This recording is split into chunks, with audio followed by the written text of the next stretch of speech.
Bonsoir, vous Bonsoir. êtes journaliste au Monde des Livres. Merci de nous avoir rejoints sur TV5 Monde. C'est une rentrée qui s'annonce comment? C'est un bon cru? Alors, c'est un bon cru. Il y a beaucoup de livres très excitants qui paraissent, très intéressants. Les rentrées littéraires sont par définition foisonnantes.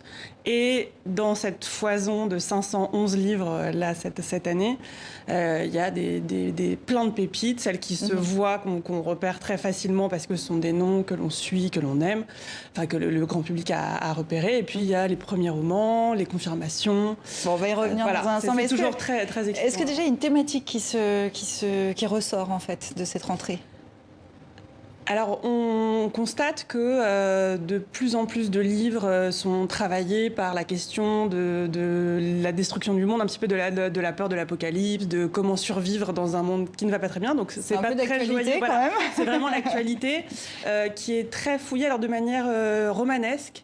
C'est-à-dire que ce qu'on a appelé longtemps les dystopies ou les romans post-apocalyptiques ont une place de choix et sont en train de remplacer ce qui a occupé quasiment toute la place pendant une quinzaine d'années, qui étaient les romans biographiques, ce qu'on appelait les biopics, où on prenait la vie d'un personnage plus ou moins célèbre, ou même assez inconnu, mais en tout cas un personnage qui avait existé, et puis on racontait sa vie. Et maintenant, on est plutôt dans des fictions qui cherchent comment survivre dans un monde. Cette nouvelle tendance, est-ce qu'elle est liée à cette crise du coronavirus? Parce qu'en réalité, les programmes des éditeurs étaient bouclés avant le confinement, donc en réalité, est-ce que c'est pas une rentrée à peu près normale quand même? Ah, c'est une rentrée à peu près normale. D'un point de vue littéraire, c'est une rentrée. De toute façon, les textes ont été écrits largement avant.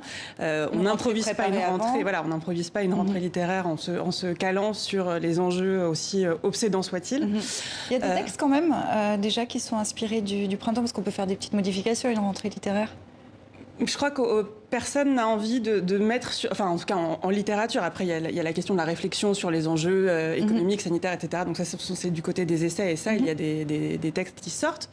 Mais du côté des littératures, il peut y avoir des allusions dans certains textes.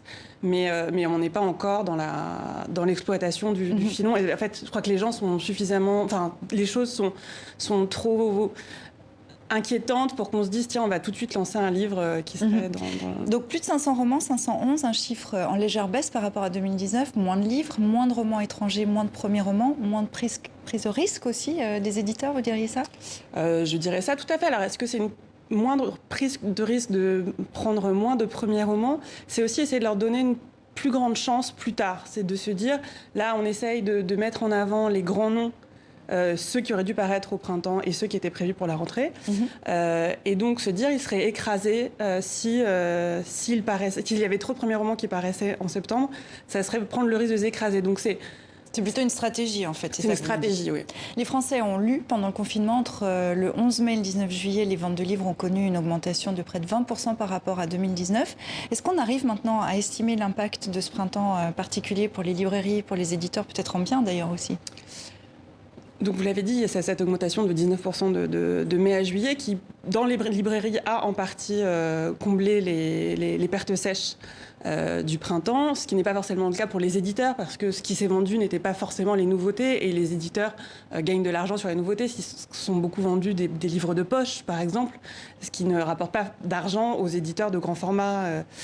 Voilà, donc là, on ne peut pas encore tirer de conclusion, parce que l'inquiétude porte sur est-ce que les gens vont continuer à avoir envie de lire, est-ce qu'ils auront cette disponibilité mentale au moment où on rentre dans une rentrée qui, pour tout le monde, est celle de tous les dangers. On ne sait pas si les enfants iront à l'école, si on aura un travail dans 2 mois. Et si on aura le temps de lire, voilà, si on aura le temps de lire évidemment. Aussi. Donc, on va conclure avec vos conseils lecture quand même.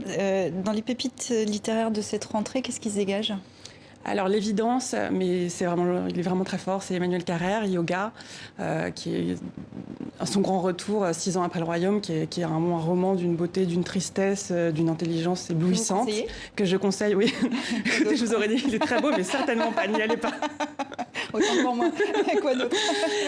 Il y a le roman de Sarah Chiche, Saturne, qui est une réflexion sur le deuil. Alors ça n'est pas très joyeux, mais c'est magnifique, c'est très noir et c'est très beau. Je conseillerais dans les premiers romans, j'en ai 2. L'un s'appelle La petite dernière de Fatima Das aux éditions Notabilia, qui est une exploration d'une identité fracturée d'une jeune femme qui est d'origine algérienne, née à Clichy-sous-Bois et qui se découvre lesbiennes. Et c'est un très très beau texte, un texte dont on parle dans la rentrée. Et pour savoir ce que vous conseillez d'autre, on Voilà. vous conseille, à vous qui nous regardez, d'aller voir Le Monde des Livres. On peut vous retrouver, Raphaël Léris. Merci beaucoup d'avoir été notre invité. Bonne rentrée littéraire à vous.